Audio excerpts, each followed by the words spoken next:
5 साल पहले कोरोना महामारी में मोदी सरकार की नाकामी की वजह से जिस तरह का कुप्रबंधन दिखा था, जिस तरह से देश के कोने कोनों से झकझोर देने वाली, रूह कांपने वाली भयावह तस्वीरें सामने आई थी, आज ना चाहते हुए भी बार बार उस मंजर की याद आ रही है।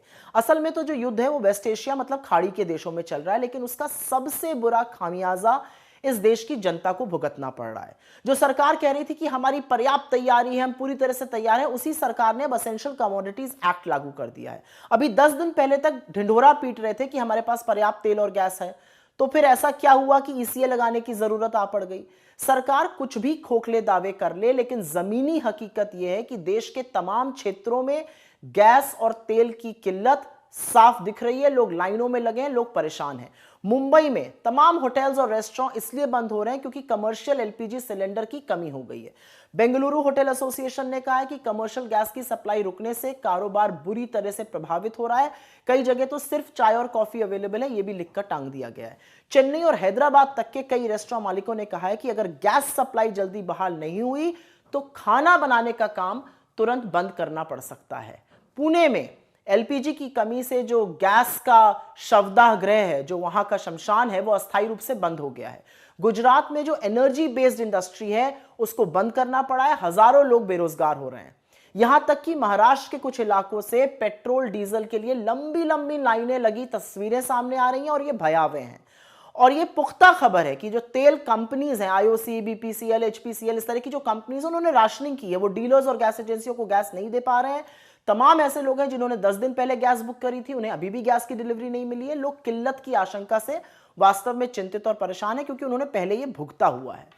जो सरकार बार बार कह रही थी हम किसी भी संकट से निपटने को तैयार हैं, उस सरकार का इस किल्लत से निपटने का क्या प्लान है? क्योंकि विपक्ष को गाली देने से या नेहरू जी को कोसने से इस बार काम नहीं चलेगा। संकट की इस घड़ी में एप्स्टीन के महामित्र हरदीप पुरी किस बिल में छुप गए? क्योंकि वो देश के पेट्रोलियम मंत्री भी हैं, वो कहीं दिखाई नहीं दे रहे हैं। एप्स्टीन का जो गैंग इस सरकार में भरा पड़ा है वो किस बिल में दुबक कर बैठा है? सरकार कह रही थी हमारे पास 75 दिन का इमरजेंसी स्टॉक है, सरकार के मंत्री कहते हैं हमारे पास सिर्फ 25 दिन का स्टॉक है। भाई सच क्या है? कौन सच कह रहा है, कौन झूठ कह रहा है, ये भगवान ही जानता है। एक आंकड़ा समझिए, इंडिया की जो डिपेंडेंस है क्रूड ऑयल पे, जो हम इंपोर्ट करते हैं, वो 2014 में 77.6% थी, 2026 में 88.6% हो गई। जो annual crude oil production India में था वो 2014 में 37.8 मिलियन मेट्रिक टन था, जो अब घटकर 28 मिलियन मेट्रिक टन हो गया। मतलब डिपेंडेंस क्रूड ऑयल पे बढ़ी 14.2% जो बाहर से आता है, प्रोडक्शन गिरा 26%। सरकार कितनी भी मुंहजबानी कर ले, कितने भी खोखले दावे कर ले, जमीन पर चूल्हे ठंडे हो रहे हैं, कारोबार ठप हो रहा है, लोगों की संभावित नौकरियां जा सकती हैं, लोग त्रस्त हैं। महंगाई की मार वो झेल ही रहे थे, अब एक और कमर तोड़ महंगाई की चपेट का उन पर प्रहार होने वाला है। आखिर इस सरकार की क्या प्लानिंग है और इस नो प्लानिंग का खामियाजा जनता को क्यों भुगतना पड़े? मगर इनको क्या, इन्होंने तो कोरोना में भी जनता से थाली ताली बजा दी थी, अपनी नाकामी को छिपाने के लिए शमशान पे तिरपाल डाल दिए थे, जिम्मेदारी से मुंह मोड़कर घूम घूम कर चुनाव प्रचार कर रहे थे। अगर फिर से कोई आपदा या संकट आ गया तो पूरा विश्वास है कि ये वही कलाकारी करने लगेंगे, क्योंकि इनको जनता की दुख और तकलीफ से कोई भी लेना देना नहीं है।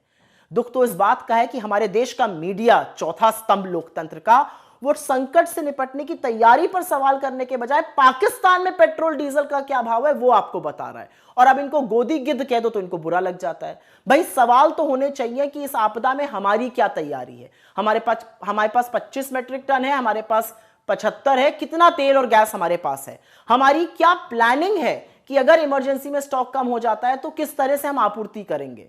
हमने अपनी विदेश नीति इतनी विफल क्यों बना ली कि स्ट्रेट ऑफ हॉर्मुज से, जहां से चीन और रशिया का तेल निकल सकता है, हमारा नहीं निकल पा रहा है। इन सब सवालों का जवाब तो एप्स्टीन का जो गैंग मोदी सरकार में बैठा है वही दे सकता है। लेकिन आप और मैं दोनों जानते हैं कि जवाब नहीं आएगा, ताली थाली बजाने का आदेश जरूर आ जाएगा।